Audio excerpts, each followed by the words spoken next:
Well, coming to Klitmoller, just like I did last year, it's pretty cool to be back in this place and to cold Hawaii. It's definitely a little colder than Hawaii, but I'm actually really excited. It looks like we're gonna have a really insane forecast, and hopefully it stays that way, because I know last year we had some amazing conditions and amazing wave riding, amazing jumping, and it would be cool to top that again since everyone is riding so much better this year. So I think it's gonna be a good show.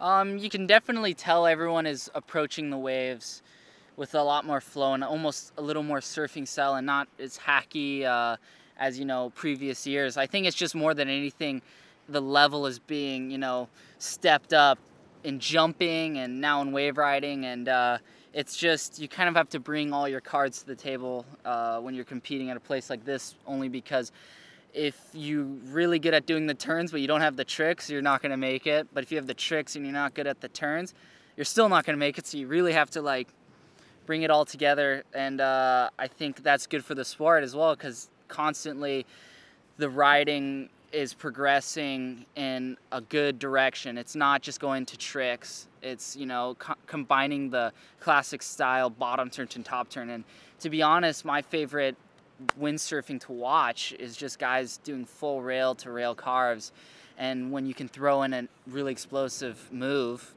that's all the better.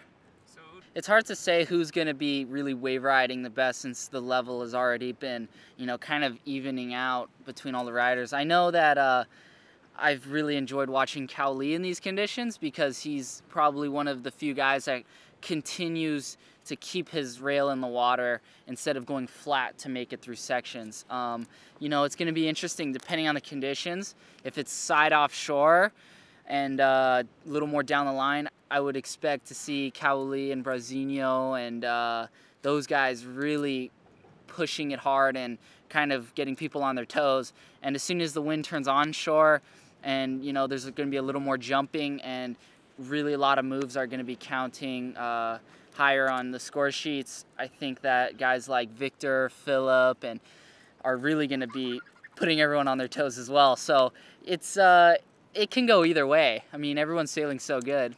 It's just, we'll have to wait and see, and hopefully everything goes awesome. And what is I'm just excited to be here. I mean, definitely want to do better than I did last year. I think I'm going to really focus on getting good waves and hopefully just have the best conditions in my heat, because I'm looking forward to sailing.